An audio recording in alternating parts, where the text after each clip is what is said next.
Fa raha mahakasika kosa ny fifandraisan'ny fanjakana malagasy amin'ny firenena États-Unis efa nahazo ny fankatoavan'ny États-Unis ny filoha Hery Rajaonarimampianina fa miandry kosa ny fanendrinan'ny Premier Ministre sy ny fitsanganan'ny gouvernemanta vaovao anefa izy ireo vao hanala ireo sazy miatra amin'ny firenena malagasy raha araky ny nambarana Andriamatoa Robert Jackson sekretera mpanjakana lefitra misahana ny raharaha afrikana.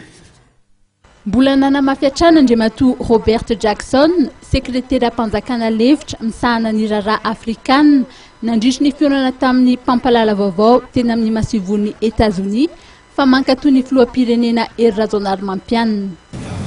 Nous reconnaissons le président, on l'a reçu à Washington. J'ai eu des entretiens avec le Premier ministre et nous allons travailler avec le gouvernement qui est sur place.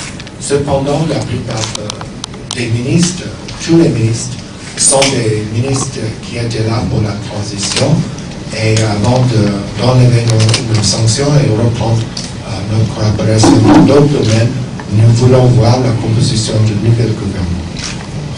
Nambarany ity tompon'andraikitra eo anivon'ny departementa amerikanina ity fa miandry ny fitsanganan'ny gouvernementa vaovao vao afaka manala ny sazy miatra amin'ny firenena malagasy i États-Unis.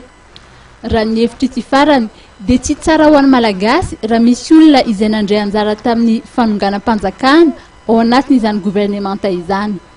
No amafisiny anefa fa tsy anjaran'ny États-Unis no ibaiko ny tokony firafitry ny gouvernementa izany.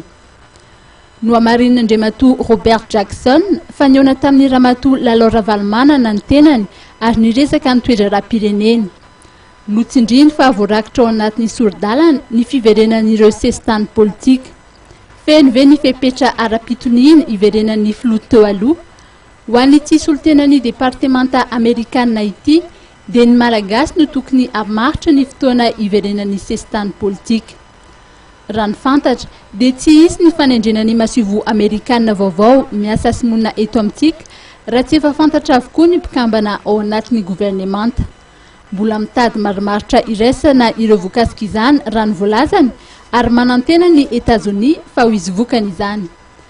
Amin'ity taona 2014 ity dia mitetina 70 tapitrisa dolara ny fanampiana hoentin'ny États-Unis ho an'ny firenena malagasy eo amin'ny lafin'ny fahasalamana, fampianarana ary fambolena ary miisa 50 ireo mpilatsaka tsitrapo miasa eo anivon'ny corps de la paix.